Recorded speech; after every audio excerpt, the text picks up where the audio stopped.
Hello mga kamaring, welcome back to my YouTube channel, Maring Tess Baron. So for today's video po ay magluluto po ako ng tinolang manok with malunggay and opo. Ayan, so meron po tayong malunggay dito at tanlad. So gagayatin ko lang po mga kamars ang aking manok. So ayan na po, nakasanggod siya na. Nilagyan ko na to ng mga sangkap. Meron din tong kaunting suka. So, isang kutsa ko lang siya ng pagganito.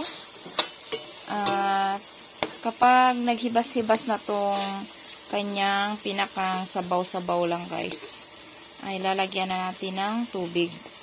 So, ito po ay tinolang manok.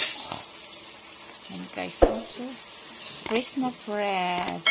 Yan. So, lagyan natin ng kaunting asin at ito naglagay na rin po ako ng Knorr cubes chicken. Ayan guys. Kalahati lang po ang nilagay ko dyan. So, hindi ko po ito ginisa guys. Ayan. Dahil maglalagay ako ng tanlad. Ayan. Tapos lalagyan ko siya ng malunggay at upo. So, ayan guys. Lagyan na natin ng tubig or ang ating pinakang sabaw. So, ilagay ko na muna itong upo guys. Ayan. Lagyan na natin ng mainit na tubig para mabilis na tayong makakain. Ayan. Ayan guys. Lagyan natin ang malunggay guys.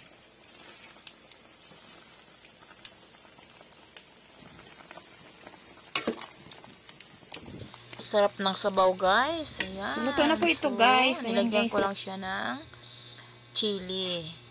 Ayan. Sarap ng kanyang sabaw. Tara mga kamars, kain na po tayo. Samahan niyo po ang kumain. Thank you for watching.